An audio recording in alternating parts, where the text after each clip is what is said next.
collègue, Sam Harris défend une thèse qui paraît assez audacieuse à l'effet que l'éthique peut et devrait être une science, à la manière de la médecine. Si jamais il y en a qui souhaitent consulter ma présentation PowerPoint, je l'ai donnée à M. Vaillancourt, vous pouvez lui écrire si vous voulez la consulter. Alors, Sam Harris adhère au réalisme moral et à une conception conséquentialiste. J'imagine que tout le monde ici a déjà une bonne idée de ce que ça signifie. Le réalisme moral, les jugements moraux peuvent être vrais ou faux. Ils peuvent être objectivement vrais ou faux. Je reviendrai sur les notions d'objectivité et subjectivité. Et le but de la morale, c'est le bien-être. La morale est un ensemble de jugements de valeur qui portent sur le bien-être des créatures conscientes. Donc, qu'est-ce que c'est des êtres conscients? Bien, notamment des humains, mais aussi tous les animaux. Mais par exemple, pas les pierres.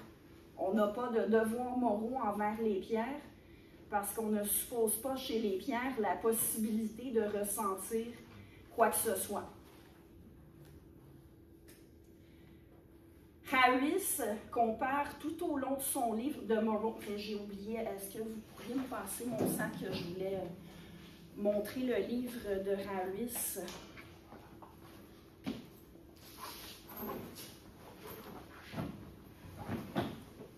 Dans son livre de Moral Landscape, Sam Harris compare tout au long ce qu'il appelle le domaine rationnel et le domaine éthique, mais en fait, pour lui, le domaine de l'éthique fait partie intégrante du domaine rationnel.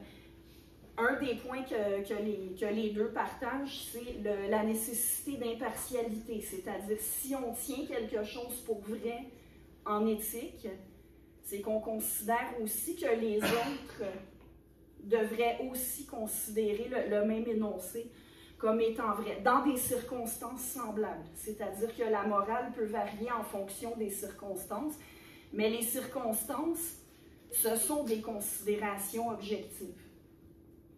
Dire que la bonne façon d'agir dépend des circonstances, ça ne veut pas dire que la bonne façon d'agir repose sur la subjectivité de chacun. Il y a des faits à connaître sur la manière dont les événements du monde et les actions des autres nous affectent et sur la manière dont l'environnement nous incite à agir. C'est ça qu'on doit apprendre pour avoir des réponses de plus en plus justes à nos questions morales. Il y a une analogie dans le livre avec la médecine. Personne ne remet en cause que la médecine est une science. La médecine est très normative. Il n'y a pas plus normatif que la médecine. Alors Harris, ici dit, qui en fait remettrait en question les fondements philosophiques de la médecine en demandant, mais comment est-ce que vous allez convaincre quelqu'un qui est atteint de gangrène qu'il est en moins bonne santé que vous? Qu'est-ce qui vous permet de supposer que tout le monde admet qu'une vie plus longue, exempte de maladies dégénératives, invalidantes, vaut mieux qu'une vie plus courte ou aux prises avec? En fait, le point de Harris ici, c'est OK, on peut énoncer une objection comme celle-là en langage humain. Qu'est-ce qui vous permet de supposer que tout le monde valorise le bien-être? En fait, il est assez expéditif. Il dit, pourquoi prendre au sérieux une objection comme ça? Ce serait comme de prendre au sérieux quelqu'un qui dit, OK, mais qu'est-ce qui m'assure que le cancer ou la gangrène sont des choses à éviter, en fait? Ça se passe un petit peu d'explication, rendu là. Et on a affaire à une position résolument matérialiste. Sam Harris est un expert en neurosciences. On voit que toute sa position repose sur une conception où il n'y a pas de notion de libre arbitre. on est vraiment dans une logique matérialiste des relations de cause à effet. Nos pensées, nos émotions, ce sont des états mentaux, ce sont des phénomènes dans le cerveau. Alors, on doit faire appel à une série de disciplines scientifiques, mais particulièrement la neuroscience, qui permet de plus en plus, et c'est une science qui est très jeune, la neuroscience, mais qui permet de plus en plus de comprendre comment les pensées et les intentions surgissent dans le cerveau humain et comment ça se traduit en comportement et comment les comportements peuvent ensuite influencer les états mentaux des autres avec qui on interagit. On peut déjà parler du ressenti, du bien-être sans la neuroscience, mais ce que la neuroscience va apporter de plus, c'est qu'on peut vraiment aller observer au niveau du cerveau pour affiner notre connaissance de ce qui provoque du bien-être ou du mal-être chez nos semblables. Donc, comme vous voyez, on parle vraiment d'une logique déterministe. C'est entièrement des relations de cause à effet entre des phénomènes. Bon, on a vu qu'est-ce que la morale, de façon très, très sommaire. Quand on affirme que la morale peut être une science, encore faut-il se demander ce qu'est la science. Et ici, il y a peut-être aussi un lien à faire avec ce qu'on enseigne dans le premier cours, philosophie et rationalité. Sam Rawitz va faire valoir que la distinction entre philosophie et science est moins nette que ce que certains veulent faire croire. Parfois, on prend une définition de la science qui est trop étroite, excessivement étroite, en fait au point où, selon lui, ça reviendrait à dire que la science n'existe pas parce que la science elle-même serait non scientifique à l'aune de ces critères-là.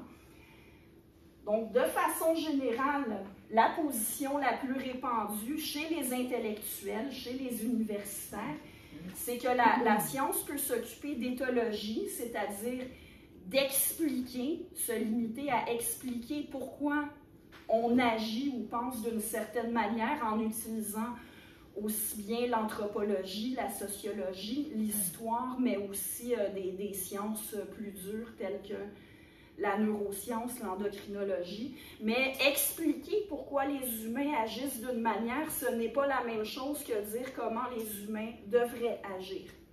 Rawitz maintient que la science peut nous aider à comprendre comment les humains devraient agir pour le mieux.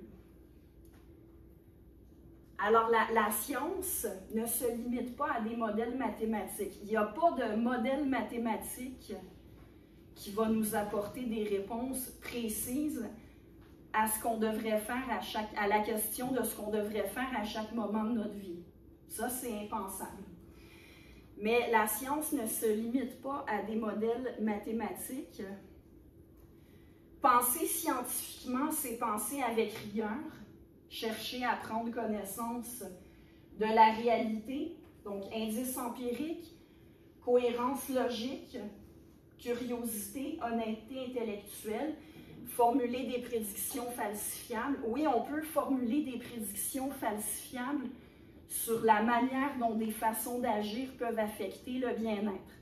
C'était déjà possible avant la neuroscience, mais grâce à la neuroscience, on peut aller voir au niveau du cerveau qu'est-ce qui se produit quand un humain se retrouve dans telle ou telle situation. En fait, il va dire, il appelle ses contradicteurs des moral skeptics. Donc, toutes mes citations, je les ai traduites librement à partir du livre ici. Les sceptiques de la morale ont des exigences envers une éventuelle science de la morale qu'en fait, aucune science dans la réalité ne rencontre. Vous remarquerez que la science elle-même repose sur une valeur. La finalité de comprendre le monde dans lequel on est. En soi, c'est une valeur. En soi, c'est un but qu'on veut atteindre. Alors, est-ce que ça rend la totalité de la science non scientifique simplement parce qu'il y a des valeurs impliquées? Évidemment, sa réponse est non. En science, nous dit Harris, il y a des valeurs. Il donne un exemple ici pour illustrer la distinction moins nette qu'on le croit entre philosophie et science, ce qu'on appelle le physicalisme, c'est-à-dire de postuler que l'esprit humain est entièrement un produit du cerveau. C'est une position philosophique, mais qui est à la base de tout ce qu'on fait en neurosciences. Si quelqu'un a comme croyance métaphysique le dualisme corps-esprit, toute la neuroscience s'inscrit dans une conception métaphysique qui n'est pas la sienne. Maintenant, le physicalisme, est-ce que c'est une position scientifique ou une position philosophique? Probablement que la raison pour laquelle Sam Harris pense à parler de physicalisme, c'est qu'en plus d'être expert en neurosciences, il est aussi philosophe. Probablement qu'il n'y a que les philosophes qui pensent à mentionner le physicalisme.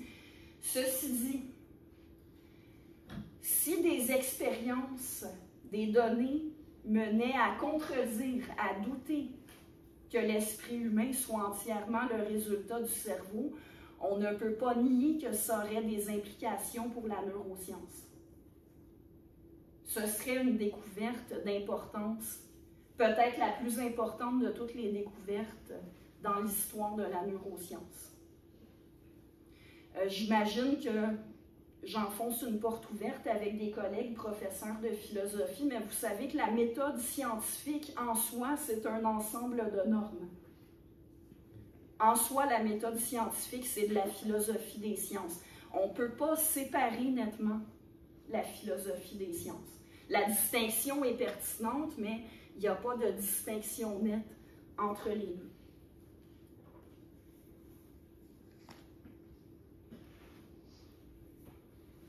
La confusion entre subjectivité et incertitude.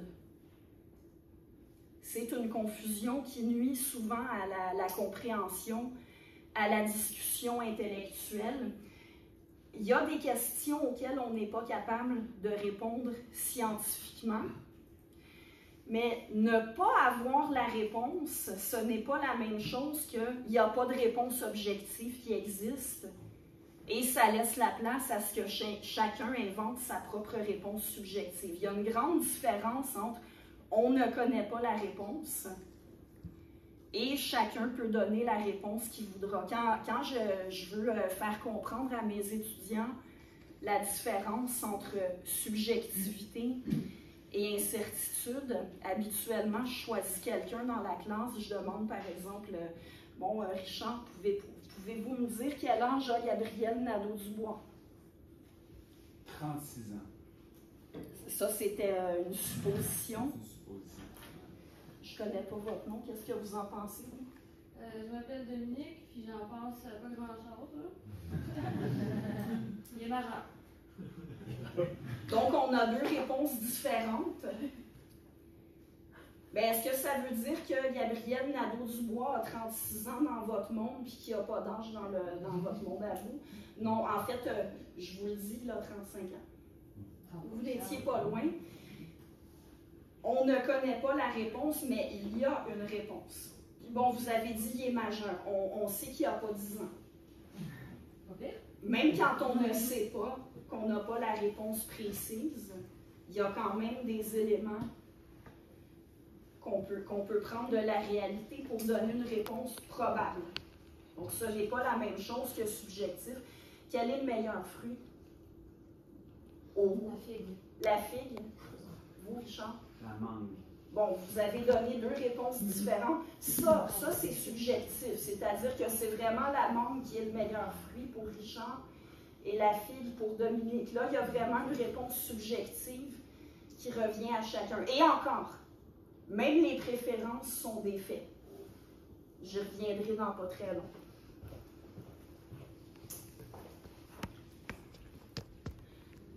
Donc, on a une position ici résolument réaliste, c'est-à-dire on part du postulat qu'il existe une réalité et qu'on est capable d'en acquérir une connaissance partielle. Une connaissance absolue, non.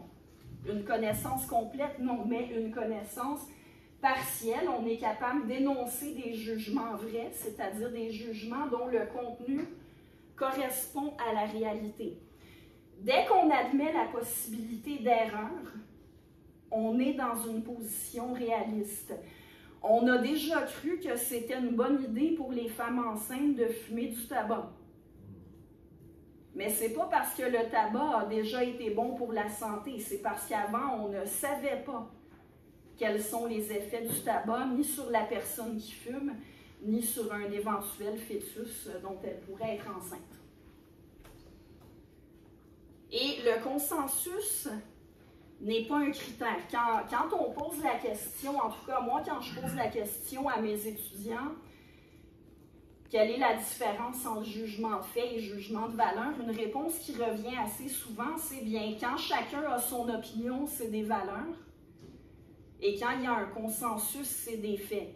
Ça ne fonctionne pas. D'abord, s'il faut un consensus complet pour admettre qu'on a affaire à un jugement de fait, le jugement de fait n'existe pas, carrément. Et bon, la cigarette est mauvaise pour la santé. Quand je demande aux étudiants, est-ce que la cigarette est mauvaise pour la santé, c'est un jugement de fait ou un jugement de valeur? Habituellement, presque tout le monde dit, ben, c'est un jugement de fait. Ça a été prouvé, tout le monde est d'accord. C'est effectivement un jugement de valeur. C'est effectivement un jugement de fait, mais c'est aussi un jugement de valeur. Dire que quelque chose est mauvais, ça ne peut pas être plus clair que ça, qu'on est dans l'évaluation. Dieu existe. Spontanément, la majorité des gens vont dire, ben, c'est un jugement de valeur. Il n'y a pas de valeur d'impliquer dans le fait d'affirmer l'existence d'une entité. Il n'y a pas de consensus, parce qu'aller chercher les preuves pour pouvoir trancher est quand même un petit peu plus difficile que pour vérifier les effets de la cigarette sur la santé humaine. Mais encore une fois, il ne faut pas confondre subjectivité et incertitude.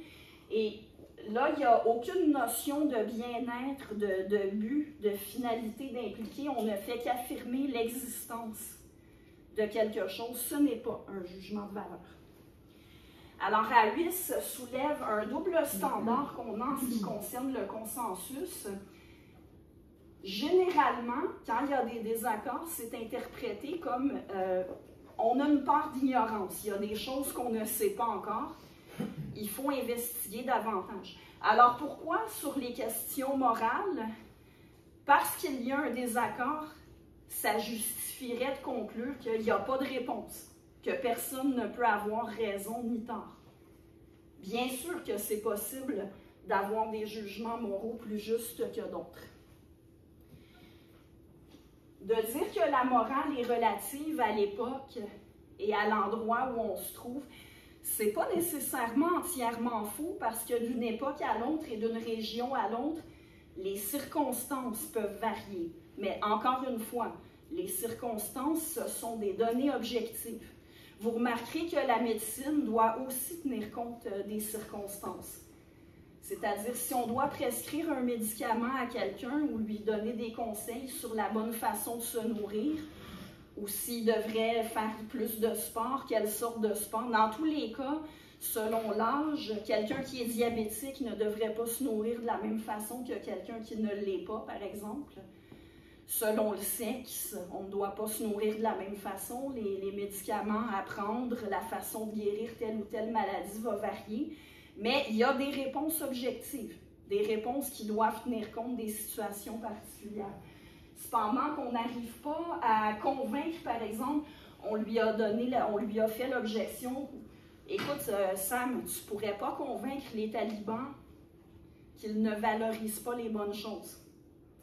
Alors il rétorque, une majorité d'Américains, on n'arrive pas à les convaincre que l'évolution est un fait.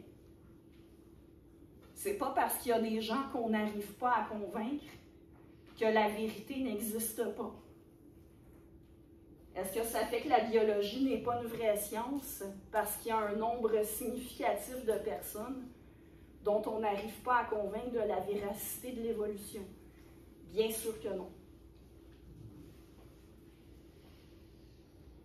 Alors, qu'est-ce qui fait qu'un jugement moral est vrai? Le point de vue moral A est plus vrai que le point de vue moral B si A implique une compréhension plus juste des relations entre les pensées, intentions et comportements humains et le bien-être humain. Point de vue, encore une fois, totalement matérialiste. On est dans les relations de cause à effet. Que dire de la distinction? En fait, Harris va dire qu'il y a des jugements de fait qui ne sont pas des jugements de valeur, mais tous les jugements de valeur sont en même temps des jugements de fait. Les valeurs sont une sorte de fait, des faits qui portent sur le bien-être. On dit communément que les jugements de valeur sont normatifs, alors que les jugements de fait sont descriptifs. Mais en fait, les jugements de valeur sont aussi descriptifs. Si on prend un jugement de valeur d'appréciation, comme la cigarette est mauvaise pour la santé, c'est un jugement descriptif. Un jugement normatif, ce serait de dire « il ne faut pas fumer ». Harris tourne explicitement le dos à Hume. Vous connaissez tous, j'imagine, l'idée de Hume selon laquelle on ne peut pas passer du descriptif au normatif. On ne peut pas tirer un jugement normatif en conclusion à partir de jugements descriptifs. Harris va refuser d'endosser cette idée-là parce que ce qui est normatif est en même temps descriptif. Donc, en fait, c'est un passage du descriptif au descriptif qu'on fait quand on tire des conclusions morales à partir de données empiriques. Alors, vous voyez ici, comment est-ce qu'on sait qu'il ne faut pas fumer? Parce que la cigarette est mauvaise pour la santé. La cigarette est mauvaise pour la santé, c'est un jugement de fait et de valeur qui vient résumer toute une série de jugements de fait. Évidemment, je n'ai pas la place dans une diapositive de présentation PowerPoint pour énoncer tous les faits qui permettent de dire que la cigarette est mauvaise pour la santé, mais de dire, par exemple, la cigarette est une cause de cancer du poumon, c'est strictement un jugement de fait. Mais c'est quand même ces jugements-là qui permettent d'affirmer qu'il ne faut pas fumer. Ça, c'est pas très controversé. On va dire, ben, c'est de la médecine. La médecine est une science. Est-ce qu'on peut faire pareil avec la morale? Bien, certainement qu'on peut. Pourquoi est-ce qu'on ne doit pas frapper les gens? Parce que ça fait mal. Si je me cogne l'orteil ici sur la patte, il n'y a que moi qui vais sentir la douleur. Mais la douleur est réelle. Vous vous êtes tous déjà cogné l'orteil ou autre chose. La douleur n'est pas... En fait, c'est un fait subjectif, donc en même temps quelque chose d'objectif. J'y reviens dans pas très long.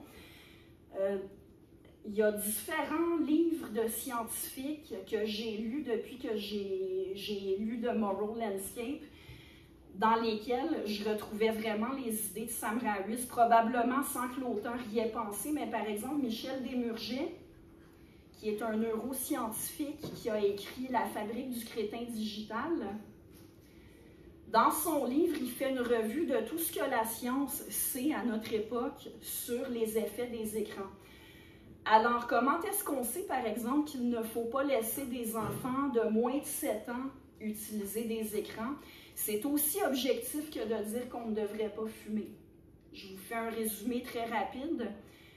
Avant 7 ans, le cerveau est en construction, l'enfant est à ses apprentissages les plus élémentaires.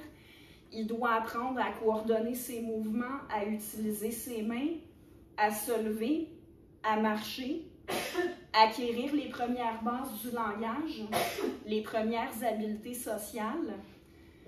Rien de ça ne peut se faire avec un écran. Ça demande que l'enfant joue avec des objets qu'il va prendre, qu'il va manipuler. Il faut que l'enfant interagisse avec des adultes, que des adultes lui parlent, fassent des gestes vers lui. Le temps d'écran, c'est du temps volé aux apprentissages élémentaires et fait scientifique très important par rapport à ce sujet-là, ce sont des apprentissages qui ne peuvent pas être rattrapés après 7 ans. Alors, ça doit être fait tout de suite, dans les 7 premières années de vie de l'enfant. C'est pour ça que les écrans devraient être, Desmurget va dire, idéalement complètement exclus. Et s'ils sont inclus, ça doit être vraiment le moins possible. Mettre l'enfant devant passe-partout pendant qu'on prépare le souper, c'est pas la fin du monde. Mais il ne faut pas que l'enfant passe tout son temps libre devant un écran parce que ça lui fait prendre un retard d'apprentissage qu'il ne pourra pas rattraper plus tard. Ce n'est pas l'opinion subjective de Desmurget. Ce n'est pas une opinion de technophobe conservateur qui a une aversion personnelle envers les écrans, c'est juste la réalité. Donc, vous pouvez penser à toutes sortes d'autres questions éthiques pour lesquelles il y a des faits scientifiques à aller chercher. Mais ça ne veut pas dire que les parents qui donnent des écrans à leurs enfants sont malveillants ou de mauvaise foi. C'est l'ignorance qui nous fait souvent prendre des mauvaises décisions. Tout comme quand on conseillait aux femmes enceintes de fumer, c'est pas parce qu'on voulait du mal à leur bébé. C'est parce qu'on ne savait pas quels effets la cigarette pouvait avoir sur le fœtus. Alors, si un jugement de valeur peut être objectivement vrai, il peut tout à fait être objectivement faux aussi, mais ce sont les erreurs sur le plan des faits qui mènent à des erreurs sur le plan normatif. Si on est vraiment convaincu que laisser son clitoris à une fillette risque d'en faire une femme stérile, ça semble une bonne idée de le lui enlever. Mais dans la réalité, les femmes qui gardent leur clitoris peuvent avoir des enfants. Sinon, ben, dans la majorité des régions du monde, on n'aurait pas d'enfants. Donc, c'est une erreur. L'erreur à ce niveau-ci mène à une erreur sur le plan normatif. La division entre jugement de fait et jugement de valeur, dit Rahuis, est illusoire en au moins 3 sens différents. Premièrement, tout ce qu'on peut connaître sur la maximisation du bien-être, ça se traduit en fait sur le cerveau et son interaction sur le monde, physicalisme, tel que mentionné un peu plus tôt. L'idée même de connaissance objective repose sur une série de valeurs. La science repose sur une série de normes. Alors, si on veut exclure de la science tous les discours qui ont le moindre aspect normatif, il n'y a pas de science.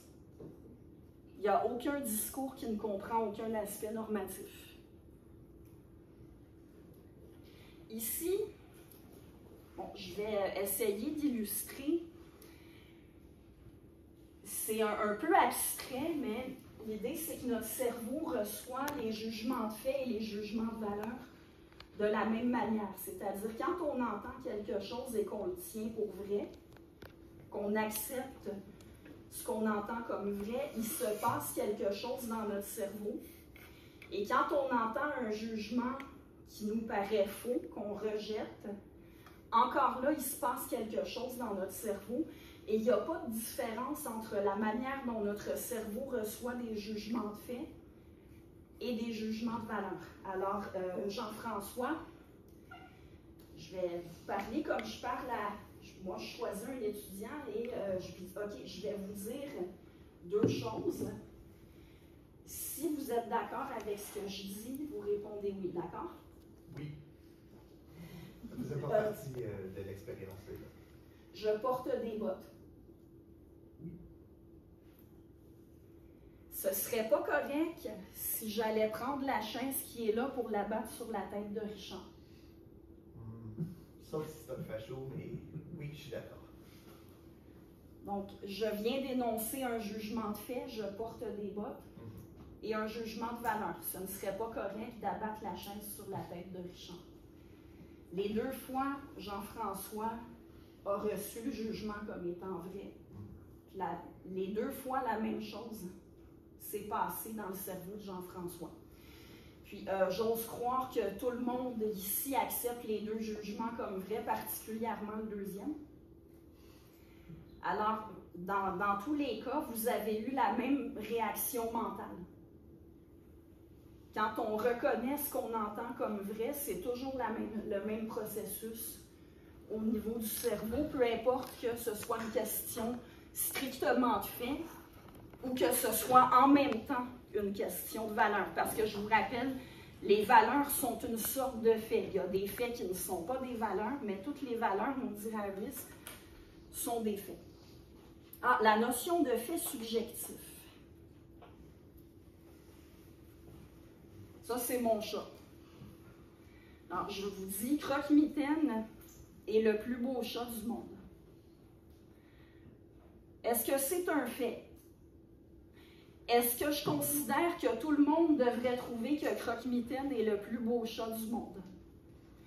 Non. C'est un fait subjectif. En ce moment, je vous donne une information, sauf que ce n'est pas une information sur Croque-Mitaine. C'est une information sur moi. Croque-Mitaine est le plus beau chat du monde pour moi. Travis, dans son livre, donne un exemple un peu semblable. Lui-même a des enfants. Au moment où il a écrit son livre, il avait une fille. Alors, il dit, bien, pour moi, ma fille, c'est la petite fille la plus adorable. Mais je conçois qu'un autre père a exactement le même rapport avec sa fille. Alors, vous voyez ici, on parle d'un fait subjectif.